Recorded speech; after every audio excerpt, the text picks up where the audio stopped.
Yeah, you have two lines, nuclear going up and coal going down. I mean, and some of these other options going down, you know, solar and energy efficiencies. Energy efficiency options are going up at this point, and we're coming up with technologies that we didn't even know we would have at this point.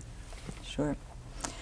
Jack, I want to mention your website to everyone. Okay, yeah, we publish an anti-nuclear newsletter that's called The Nuclear Resistor. It's available at nuclearresistor.org, currently just in PDF format or by subscription. And although the topic is the narrow one of support for those who engage in acts of conscience and end up imprisoned as a result of their opposition to nuclear technologies, my own interests have gone much farther than that because I recognize that we have a social challenge here. And your website is? nuclearresistor.org. Okay, very good.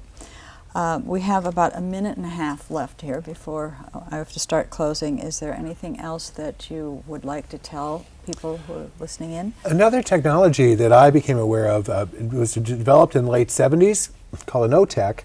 There's actually one in Hawaii, and what it does is it takes the difference between the temperature about 30 feet down versus the temperature at the surface of the water, and it uses that to run turbines to generate electricity. We could put a whole fleet of O-Techs off the coast, say, of California, and provide enormous amounts of electricity. It's also the most efficient way to create pure water, because it generates, they use the electricity to generate hydrogen, and then they burn that to make something very important to us here in the Southwest, yes, the water issues. Yes. I want to thank you all. This has just been terrific, and I want to recommend to everyone some reading.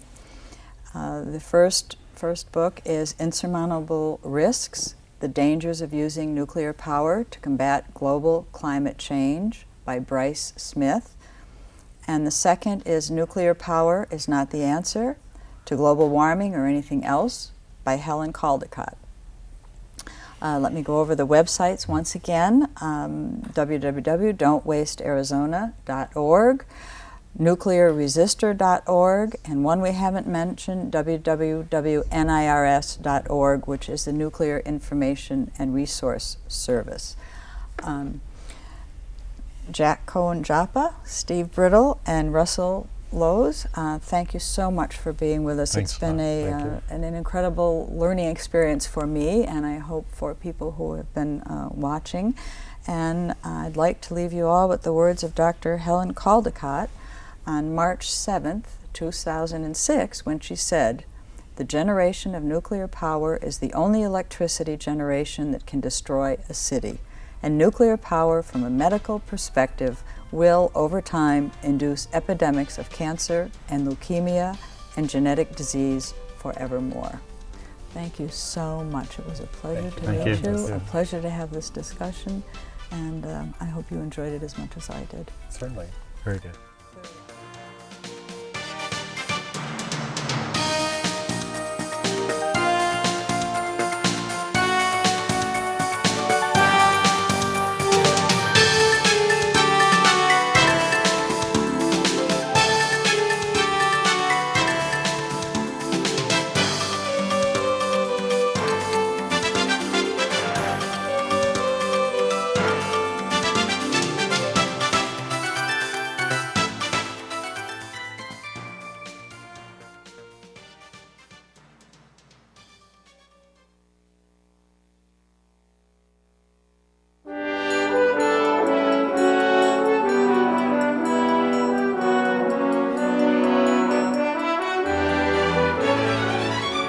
You may be hearing a lot from the nuclear industry soon.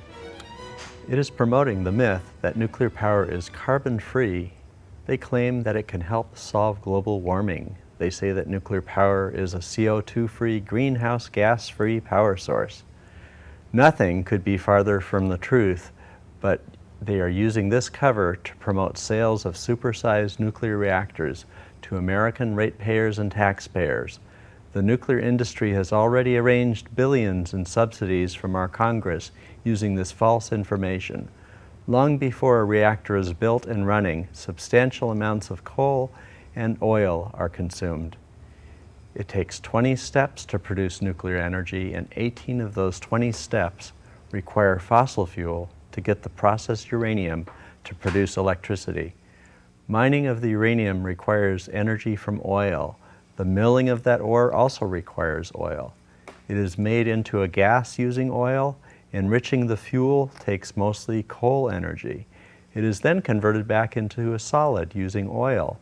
Fabricating the fuel for loading into the reactor takes oil. Construction of a nuclear plant requires enormous quantities of steel and cement, which use oil energy. The waste problems have not been solved, but spent nuclear fuel will take dilution with materials like cement made with oil energy. And in the end, an old radioactive nuclear plant will take oil energy as it is dismantled, pulverized, and tombed with a cement-like material. Whew. So obviously, nuclear energy consumes large amounts of fossil fuels. But the nuclear industry now is also claiming that nuclear power is cheap. Originally, the industry claimed that nuclear power would be too cheap to meter.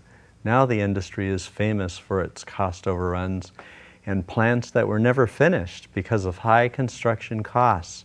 But by using outdated 1980s figures, not even adding in inflation, the industry is lowballing the costs of new nuclear plants. And nuclear power cost escalation is far greater than the general inflation rate. In the last round of plants, the average overrun was a factor of 3 times its original sales pitch. So nuclear power is just too expensive and at least 3 times more expensive than current wind technology. For example, wind power has dropped 35 cents per kilowatt hour a few decades ago to about 1/10 of that figure today.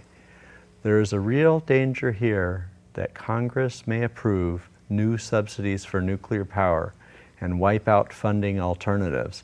Just like in 1953 and again in 1980, the tremendous costs of building and supplying hundreds of new nuclear plants would exhaust all of our financial resources.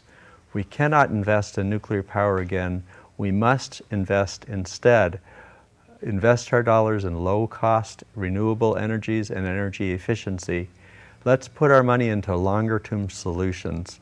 Just think where this nation would be if it had put its resources into wind and solar back in the 1950s. Contact your elected officials and tell them no more money for nuclear energy, that you only want renewable energies and energy efficiency to get any funding. Send them a letter, call them, insist they commit to no more money for nuclear power. Instead, put our money into solar, wind, and energy efficiency. My name is Russell Lowe's, and this has been my commentary.